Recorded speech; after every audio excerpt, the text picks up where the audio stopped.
The Indians are much addicted to gaming and will often stake everything they possess.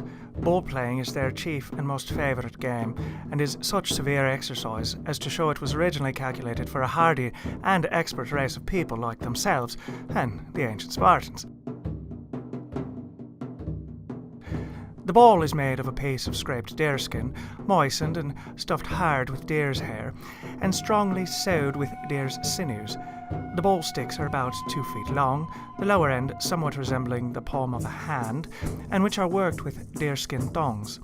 Between these, they catch the ball and throw it a great distance, when not prevented by some of the opposite party, who fly to intercept them. The goal is about 500 yards in length. At each end of it, they sink 2 long bending poles into the ground, 3 yards apart below, but slanting a considerable way outwards.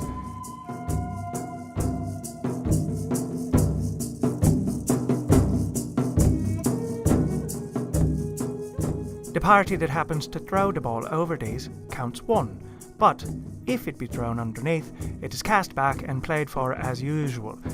The gamesters are equal in number on each side, and at the beginning of every course of the ball, they throw it up high in the centre of the ground and in a direct line between the 2 goals.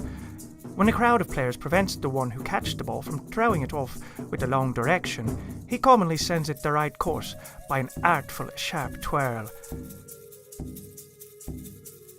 They are so exceedingly expert in this manly exercise that between the goals, the ball is mostly flying the different ways by the force of the playing sticks without falling to the ground, for they are not allowed to catch it with their hands.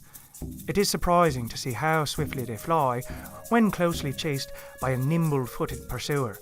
When they are intercepted by one of the opposite party, his fear of being cut by the ball sticks commonly gives them an opportunity of throwing it perhaps 100 yards. But the antagonist sometimes runs up behind and by a sudden stroke dashes down the ball.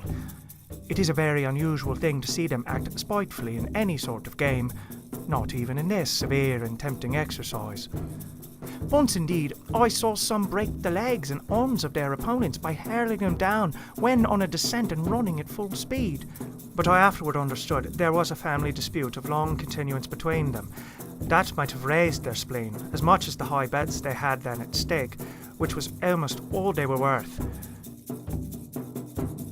The Choctaw are exceedingly addicted to gaming, and frequently on the lightest and most hazardous occasions will lay their all and as much as their credit can procure.